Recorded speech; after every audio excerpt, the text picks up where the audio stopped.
Assalamualaikum warahmatullahi wabarakatuh. Perkenalkan, nama saya Nurhayati Tompo dengan NIM 21.020 AF dari kelas reguler A21. Asal kampus Akademi Farmasi Amasi Makassar. Di sini saya akan menjelaskan tentang apa itu sistem muskular sesuai dengan tugas mata kuliah anatomi fisiologi manusia yang diberikan oleh dosen saya yang saya hormati Pak Maulana Zulkarnain Imansyah, S.Farm, M. Biomed. Baiklah, langsung saja saya akan menjelaskan apa itu sistem muskular. Sistem muskular adalah jaringan otot. Otot merupakan jaringan tubuh baik yang melekat pada tulang maupun tidak dan berfungsi sebagai alat gerak aktif dan dijumpai dari invertebrata, yaitu memiliki tulang belakang, contohnya seperti cicak, dan vertebrata tidak memiliki tulang belakang, contohnya kepiting. Fungsi otot sebagai alat gerak aktif, membantu menjaga postur tubuh, membantu sistem pernafasan, membantu proses pencernaan, melindungi organ tubuh, dan mengatur suhu tubuh. Selain fungsi otot sebagai alat gerak aktif, membentuk postur tubuh, dan menghasilkan panas, otot memiliki 4 fungsi utama, yaitu yang pertama, kontraktilitas, yaitu kemampuan otot untuk memendek dengan kekuatan tertentu.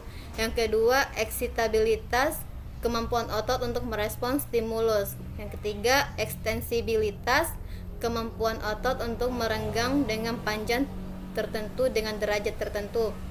Yang keempat, elastisitas, kemampuan otot untuk kembali ke bentuk dan ukuran semula. Prinsip kerja otot.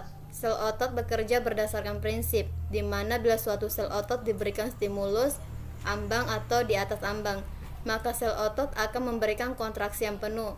Sedangkan terhadap stimulus di bawah ambang, sel otot tersebut tidak akan merespon apapun terkecuali stimulus tersebut terjadi secara terus-menerus.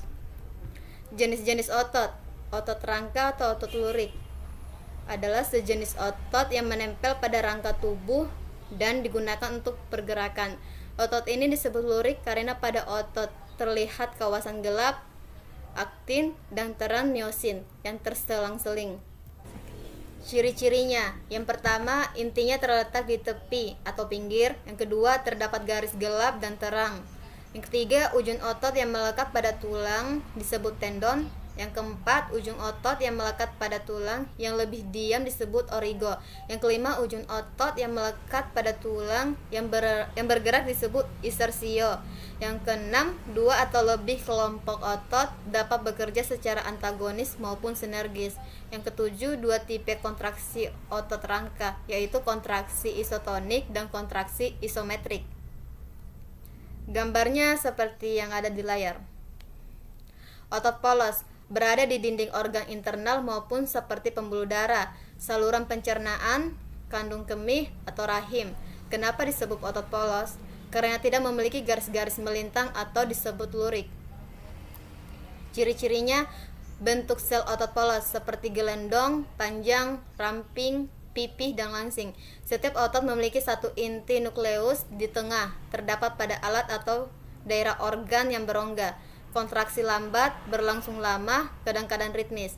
Sangat dipengaruhi oleh sistem syaraf otonom.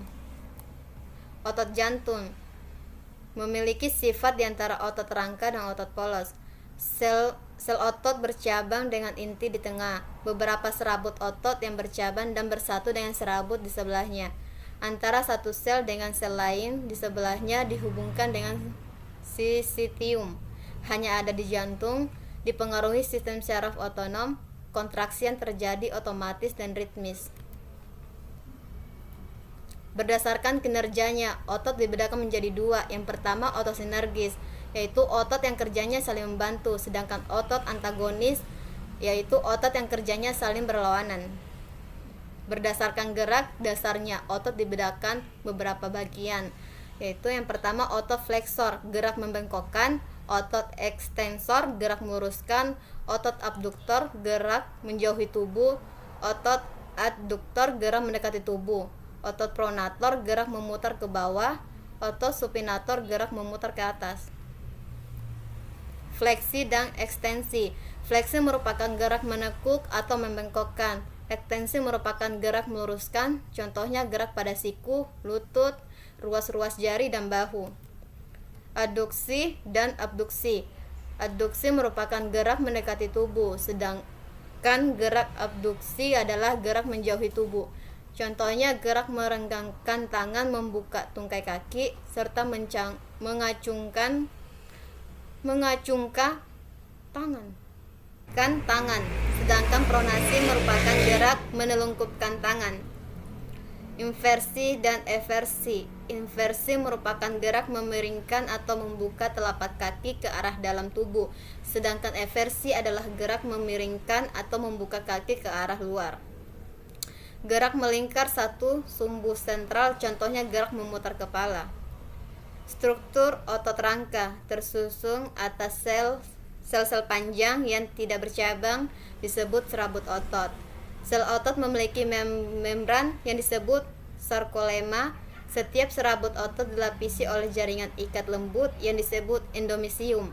Beberapa kumpulan dari serabut tunggal membentuk vesikulus yang dibungkus oleh jaringan ikat yang disebut perismysium.